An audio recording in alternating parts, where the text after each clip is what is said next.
Check out the deck of the Endeavor out of Ventura Harbor Sport Fishing. They went all the way to Cortez Bank here in Southern California, and they scored on the big yellowtail. Those yellows are eating the surface iron, a fly line bait, and also the yo-yo iron. Tremendous bite on big fish, 18 to 40-pound yellowtail, biting for several boats again here today, and the Endeavor with another big trip.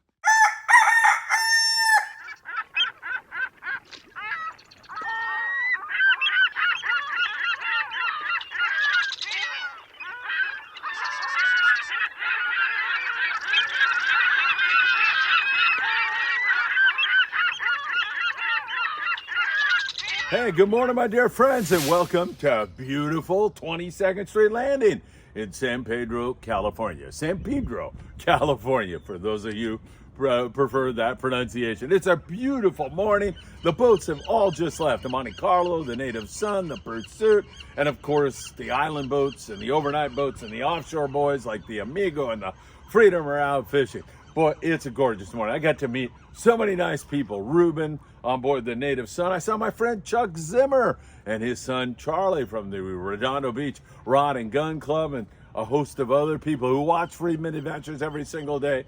And to that, I say thank you so much. Well, there's a lot going on. We got to talk about that Dorado bite in San Diego. My God, is our Apollo trip looking fantastic. Those of you who are on that trip, get ready for some fun. If this holds the way it's going, it's going to be a really fun trip. Yellowfin and Dorado and so much more in the mix right now. In addition to that, however, we're starting to see a little bit more and a better sign on that bluefin tuna. In fact, I was talking to Jacob last night on board the Pegasus, and he said, Phil, I'll tell you what, it was like the whole ocean floated up here today, meaning yesterday. He said, it really looks good. I think that bluefin is getting ready to turn on. We saw more bluefin tuna, said Jacob, than we have seen in at least a 2 week span. Saw more yesterday than we've seen for the past 2 weeks. So that's still looking good. Bluefin in the Channel Islands, great surf fishing. We've got it all for you here this morning. And of course, we're going on a walk with Phil at 9 a.m. this morning, 10 a.m. Coffee here at the landing. If you want to come by our studio, grab a photo with us, or just chat a little bit, come on down. I don't know how long we'll be here. I'm guessing into the afternoon, like maybe 2, maybe even later than that. Anyway, you know what time it is, everybody. It's time for the morning briefing. Good morning, my friends. Man, all kinds of sea lions attacking me here this morning. That is so good, and it's so nice to be here at 22nd Street. If the camera is jiggling a little bit, I apologize, but man, I'll tell you, these docks down here are kind of wiggling around a little bit. A boat just went by and threw a wake off here, so we're hanging on as well as we can. Did you see that? There was a sea lion that wanted to jump up here on the docks with me. Hey, if you get a chance, please hit that like button. That means the world to us. Share these videos if you are enjoying them. Subscribe to Friedman Adventures, and of course, tick the little bell and you'll be notified when there's new content. Also, we're on TikTok, Facebook, and Instagram all day long for you. Please check us out there also. We will be on board the Independence, and that's not that far off, on October the 20th. You want to be on that. 5 days, $2,250. I'll be there shooting a video, capturing your special and memorable moments, and posting it, of course, on our YouTube channel, and just having a plain good time with you all. That is the Independence. We sail October the 20th. And you're going to want to be on that. There's the phone number. And, of course, you can go to independentsportfishing.com and sign up or get more information or call Michelle. Just make sure you give that a look. I really would love to see you on board that one. I think the rest of our trips, we have an Amigo trip, two-day trips. We also have a trip on board the Apollo this Thursday night. And we have one on the El Patron out of here that looks like it'll be offshore also, as there's a lot of fish starting to move in here. I think those are all sold out. If you'd like to get on the waiting list, 657-227-6459. All right, my friends, good to be with you. Let's get into it with you. We'll go south of the border to Ensenada, where our friends about 70 miles south of the border continue to look at kelp patties, continue to hammer out nice catches of Dorado. There's some yellowfin tuna also down there. You'll hear more about that in 1 second. And there's also quite a bit of marlin. I know a lot of you don't focus on marlin, but you got a legitimate chance to catch a marlin down there in Ensenada. And here in Southern California, we're just getting going on our marlin season. This is going to be a really good one. We are seeing a lot of those things around this year, so hang on for that. Good fishing on the inshore down there in Ensenada also. A mix of calico bass, still some sand bass, occasional barracuda, some big bonita, plenty of rockfish to go along, and occasional halibut and sea bass down there also. In fact, I've even seen some of the guys from Campo Siete. They climb down the rocks and go down all these treacherous hills to get down where they can fish. I saw one of those guys with a nice big white sea bass fishing from the rocks around Punta Banda the other day. So fantastic. I really admire those guys from Campo Siete. I mean, they basically risk their life to get down there and fish. It is really extraordinary. Great stuff. All right, let's get you to San Diego. That bluefin bite has been in the toilet here recently. It's been tough, but it's showing some signal and some signs of life. And maybe in the next 48 hours, we'll finally move away from this full moon effect, this once in a blue moon effect. It was gnarly, that full moon, and it had all kinds of tidal ramifications. And during these times, during a full moon, bluefin have a great penchant tendency to go off the bite. We certainly saw that. It's what happened, I believe. Plus, you know, we combine that with that tropical storm Hillary that came through here, and while it didn't create much havoc, it did muck the water. I mean, it's still kind of chocolatey offshore. We're seeing the bluefin tuna and the yellowfin and the Dorado in some of that water, and sometimes they bite, most times they do not. We're just waiting for that light switch to kick into gear again, and I don't think we're that far away from it. It should start to go in a big way. Watching that closely for you. Tanner, Cortez bank have been slow, and it appears those fish may have moved off the bank into some other areas like the Butterfly and the 43, and even into our coastal regions where we're seeing a lot. We see it up there in the Channel Islands also. So hang on, that bluefin's going to get back in the picture and back on the bite. But it's as though one door closes and another one opens. And man, what opened up, and we kind of thought it would happen during an El Nino year where we have more warm water and of course more warm water species with it.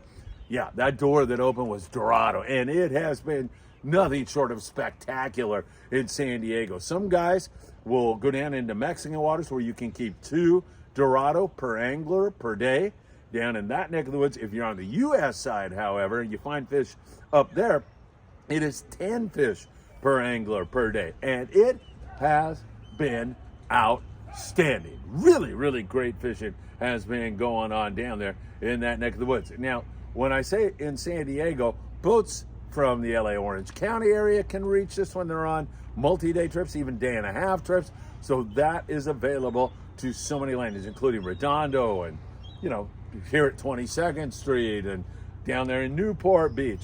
Those guys can all reach this same zone, especially on the U.S. side. And man, there's been some great fishing. The Fury with a 118-pound bluefin tuna and some good Dorado fishing for those guys on a regular basis out of Dana War Sport Fishing. That is great stuff. Hopefully we'll see more of that bluefin, but in the meantime, we've got all this Dorado. It just really treating everybody to some great fishing. The other thing that is available to you is Cortez Bank. And the guys that are fishing these 2.5 day trips like that have been fishing the bank for big yellows. Not a lot of bluefin, although that's trying to improve, but a lot of big yellows biting the surface iron, sometimes the yo-yo iron, fly line bait, all that working really, really well. Tribute out of San Diego, 2.5 day trip, 72 yellows, a couple of bluefin tuna. All right, the Vendetta, Humble Nick. Nick used to work on the Malahini, great guy, and they had limits of Dorado yesterday before 12 noon, so before lunch, they already had their limits. Here's some other guys that had limits on the flatheads, and I'll mention, you know, most of them have a little pop of other species in there, like the Sea Watch, that a yellowfin tuna, limits on the Dorado. Malahini, limits on the Dorado. The Pacifica, 14 guys, 140 Dorado, U.S. waters, my friends, on a 2-day trip. Jig Strike, 15 guys, 150 Dorado on an overnight trip, just like what we're going to be on board the Apollo. So you see that stuff starting to move across the border where you can keep quite a few more of those fish. Navigante out of Redondo, 1.5 day trip, 145 on the Dorado, 59 yellowtail, 2 bluefin tuna, a mess of really nice big fat bonito out there, Freedom, and the Thunderbird, up over 100 yellowtail on their trip. That fish out on Cortez, I mean, some of it's 10 pounds, a lot of it's 20 pounds, some of it's 40 pounds, pushing 40. Really superior grade. And there's bonita and occasional Dorado mixed in with it. Some guys will start on Cortez their first day and then go down to the border and catch Dorado the second day. It is really outstanding fishing that we are seeing right now. I am absolutely loving what's going on. All right, so good fishing on the kelps, and it goes up and down for everybody. You gotta love that. The islands down there around Todos Santos Island and Ensenada, we continue to see that great variety, you know, bass and occasional yellowtail, not that much, barracuda, and some really good rock fishing outside of there. You're probably gonna fish like the Bonda Bank or something like that, but it's been good rock fishing down there in that neck of the woods. Hey, you queued up the seagull sound effect. That's not supposed to be going on right now. Up at San Clemente Island, few yellows there, nothing wide open, but there is a few forkies going on in that neck of the woods, and also a good calico bass fishing. Catalina Island, a little bit of yellowtail, and by that I mean you get a shot at them, and it's usually 0 to 5 yellows per trip, and then okay calico bass fishing, nothing setting the world on fire, that kind of a thing up there in that neck of the woods.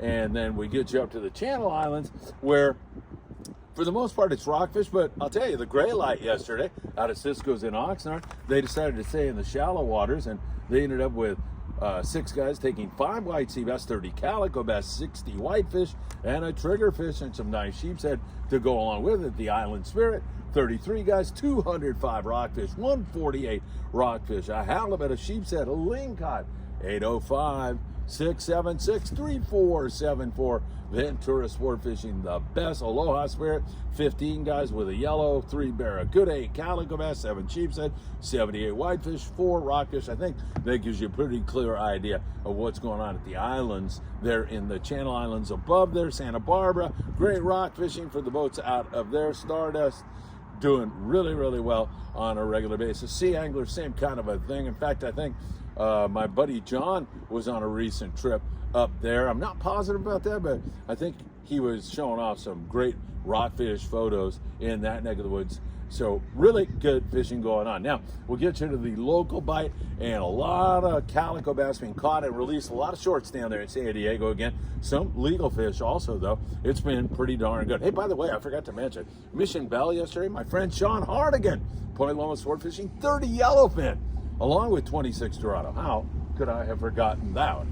Screwed up here this morning. Back to our local bite, good calico fishing, dropped down to 12 to 15 pound test, and you'll catch more and more bass. Same thing on the Native Sun. Drop that line down. Anybody, anywhere.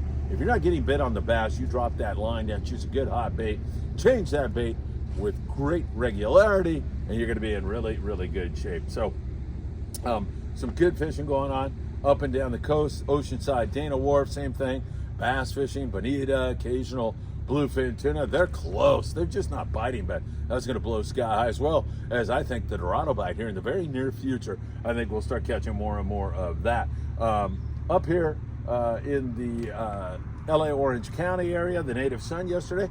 Hey man, this is good fishing. 39 guys, 71 sand bass, 131 sculpin, 4 calico bass, 93 whitefish, 61 vermilion rockfish. That is some good eating stuff until this bass bite gets going again. That water rolled during that storm, and it got kind of off color, so we're waiting for that to bounce back. Also, freelance yesterday out of Davies Locker, great bottom bite, and also a Dorado to go along with it as they bent it offshore after they filled up with the rockfish. So great news there. Hopefully we're going to see more and more of those flatheads here today, and by the end of this weekend we'll get them biting, and we're going to have a lot of coverage. A lot of boats are out, a lot of boats sold out here at 22nd Street Landing, so hopefully we're going to find more and more of that. So a little bit of bass here and there, possibility that some Dorado and bluefin get in the picture, and high hopes that this water cleans up here locally a little bit more, and we can start catching more and more pescados like bass, calicos, and sand bass. I think that's ready to go again. We just need these oceanography to clean up a little bit. In the surf, of course, Big Fish Bait and Tackle on the corner of Seal Beach Boulevard and Pacific Coast Highway. They are your surf fishing headquarters. They also have a lot of big game fish gear there also, but they've got all the baits you need down there south of the border. There's some great barred purse fishing going on around Collinette. It's been off the hook. Get you up there into the oceanside area. There's some good spot fin fishing going on, spot fin croaker. That's starting to get up there to the Bolsa Chica area. There's some pockets when you find cooler water of barred perch, but a lot more yellowfin croaker. Good corvina fishing in the surf right now. Also using a, like a trout rod with 4-pound test and a sand crab. Man, you can have so much fun. And the great thing about corvina, they will feed on the low tide just as well as they will on the high, maybe even better. So you don't have to pay so much attention to tides when you're fishing the beans, man. You can get all over those little devils, have a lot of fun with that. All right, my friends, looking forward to seeing some of you down here at 22nd Street Landing in just a little bit. If you didn't make it to the 9 o'clock walk, if you didn't make it to the 10 o'clock coffee, we'll be here till probably 2 o'clock this afternoon. Come on down, say hello, grab a photo, and just kick back. We'll talk fishing. We'll talk whatever it is you want to talk about. Have a great day, a great morning. As always, it's my pleasure this morning from 22nd Street Landing. That seagull should break into, he's, the Hollywood strike. I know what's going on with this guy. Another one of these guys that's on strike. Have a great day. And as always, if I don't see you in a couple more hours, I hope to see you really, really soon. Take care, my friends.